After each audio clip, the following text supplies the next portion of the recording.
నమస్కారం.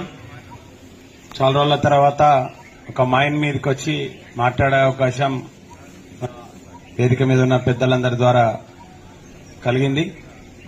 చాలా రోజులకెళ్ళి మీ అందరికి కలవాలనుకుంటా ఉన్నాం. ఇవాళ అది అయింది. సింగరేణి కార్మికులు అంటేనే ఒక ఉద్వేగం, ఒక పోరాటం, ఒక హక్కుల సాధన, ఇవన్నీ కలిపి ఎక్కడైనా కానీ ఒక కార్మిక లోకమే కాదు, మిగతా ఊర్లలో కావచ్చు, రాష్ట్రంలో కావచ్చు, ఎక్కడ సమస్య ఉన్నా కానీ ఆ సమస్య పరిష్కారం కోసం ఒక ప్రేరణ ఇచ్చినటువంటిదే సింగరేణి గని కార్మికులు. ఈ తరం కాకపోవచ్చు, గత తరంలో ఉన్నటువంటి చాలా మంది అనేక హక్కుల కోసం చైతన్యమయంగా ఉండి పోరాటం పెద్ద ఎత్తున చేసి అనేక హక్కులు సాధించుకున్నారు. దాంట్లో భాగంగానే ఎప్పుడైతే తెలంగాణ ఉద్యమం పెద్దలు కేసీఆర్ గారి ఆధ్వర్యంలో 2001-2 సంవత్సరంలో చాలైందో అప్పుడు సింగరేణి గని కార్మికులు కూడా ఆ టీఆర్ఎస్ పార్టీకి పెద్ద ఎత్తున చేయూతనిచ్చి మీ ద్వారానే ఆ ఉద్యమం సఫలీకృతమైంది. ఆఖరి చరమాంకంలో ఎప్పుడైతే సాధించుకునే క్రమంలో సకల జనుల సమ్మె జరిగిందో అప్పుడు మీరు చేసినటువంటి పోరాటం అనేది అనిర్వచనీయమైనది. అంటే ఒక పక్క చెప్పాలంటే ఏదైతే తెలంగాణ సాధన జరిగిందో, అప్పుడు సకల జనుల సమ్మె జరిగిందో ఆ దాంట్లో మొత్తంలో కూడా ఒక 50% సింహభాగం మీ ద్వారానే అది సాధ్యమైందని మేము తెలియజేసుకుంటా ఉన్నాం. ఎందుకంటే ఆ రోజు సింగరేణి కార్మికులు, ఆర్టీసీ కార్మికులు, ప్రభుత్వ ఉద్యోగులు వీళ్ళందరూ పెద్ద ఎత్తున చేయడం వల్లనే ఆ ప్రభుత్వం దిగొచ్చింది. ఇవాళ తెలంగాణ సాధ్యమైంది. కాబట్టి అనేక పోరాటాలకు మీరు కేంద్ర బిందువులు, అనేక హక్కుల సాధనలకు మీరు కేంద్ర బిందువులు.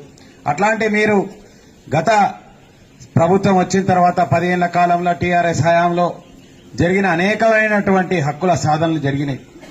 ఇంకా రావాల్సినవి చాలా ఉండే, ఇంకా మార్పులు చేసుకోవాల్సినవి చాలా ఉండే. ఆ క్రమంలో ప్రభుత్వం పోవడం, అదేవిధంగా యూనియన్ ఎలక్షన్ రావడం, దాంట్లో ఆ రోజు ఉన్నటువంటి పరిస్థితుల టీజీపీ కేసు పోటీ చేయకపోవడం అనేది జరిగింది.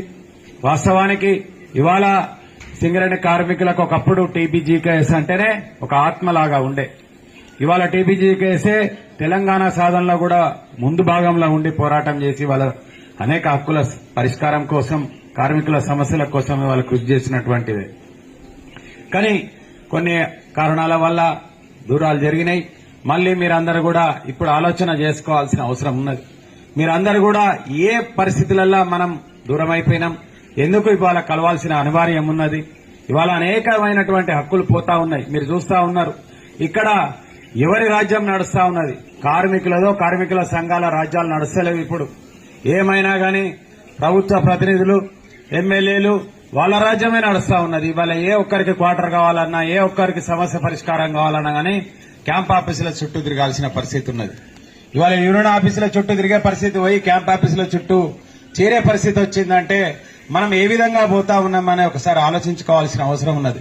ఇది మనది, ఇది మీది, ఇది మీ ఉన్నటువంటి మీరేస్తే గెలిచినటువంటి వాళ్ళు కూడా ఇవాళ మన మీద జులుం చేసే పరిస్థితి ఉన్నది. ఒక సింగరేణి కార్మికుల మీదనే కాదు, ప్రతి అంశంలో కూడా ఇవాళ గెలవంగానే ఎక్కడో ఉన్నాం, ఏదో మేమే రాజులం అనుకునే పరిస్థితి ఇవాళ ఈ ప్రభుత్వం వచ్చిన తర్వాత జరుగుతా ఉన్నది. అదేవిధంగా దాన్ని తరిమి కొట్టాల్సిన అవసరం ఉన్నది. మీరు పునరాలోచించుకోవాల్సిన అవసరం ఉన్నది. ఇవాళ 20,000 మంది వరకు ఇవాళ కొత్త వాళ్ళు రావడం జరిగింది. మనం ఆలోచించుకోవాలి, సింగరేణి భవిష్యత్ ఏంది, మన భవిష్యత్ ఏంది, ముందు తరాల కోసం మనం ఏ విధంగా ఉండాలి, గత తరం మనకు ఏ విధమైనటువంటి హక్కులు సాధించి పెట్టింది, మనం దాన్ని నెక్స్ట్ జనరేషన్ కోసం ఏ విధంగా ఇవ్వాలనే దాని మీద మీరు ఆలోచించి, ఏదైతే మీరు వల్లనే ఇవాళ అవినాభావ సంబంధం టీఆర్ఎస్ కు, బీఆర్ఎస్ కు, టీజీపీ కేసుకు, సింగరేణి కార్మికుల అవినాభావ సంబంధాన్ని విడదీయలేనిది.